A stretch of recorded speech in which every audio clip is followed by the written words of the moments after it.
चलिए देखते हैं कैसे भारत अपने पशुपालन को पूरी तरह बदल रहा है, ब्रीडिंग से लेकर बायोटेक्नोलॉजी तक। सबसे पहले बात करते हैं स्केल की। भारत में 50 करोड़ से भी ज्यादा पशु हैं। सोचिए जरा। और ये सिर्फ एक नंबर नहीं है, ये सेक्टर हमारे ग्रामीण अर्थव्यवस्था की रीढ़ की हड्डी है, सच में। लेकिन दशकों तक एक बहुत बड़ी दिक्कत थी। हमारे देसी जानवरों की दूध देने की क्षमता, मतलब प्रोडक्टिविटी, बहुत कम थी।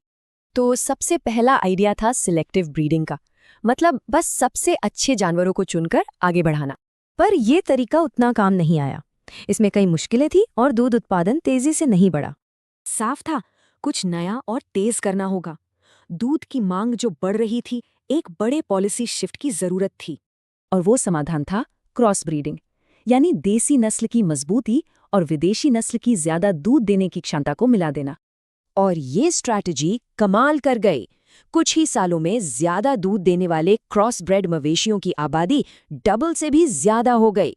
नतीजा, हर जानवर से मिलने वाले दूध में 2 से 3 गुना की सीधी बढ़त। जबरदस्त। पर सवाल ये है कि सबसे अच्छे सांडों के जीन्स लाखों गायों तक इतनी जल्दी पहुंचे कैसे? इसका जवाब एक टेक्नोलॉजी में था, आर्टिफिशियल इंसेमिनेशन, शॉर्ट में कहें तो एआई।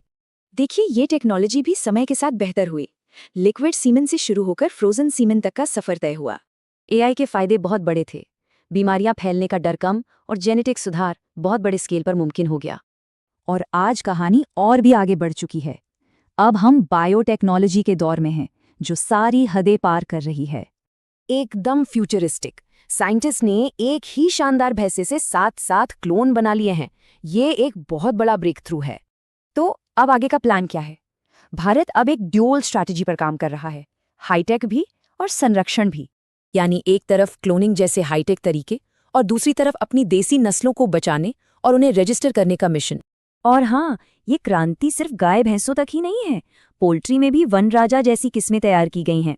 तो भारत का ये पूरा सफर एक बहुत जरूरी सवाल छोड़ जाता है, क्या टेक्नोलॉजी और विरासत साथ साथ चल सकते हैं?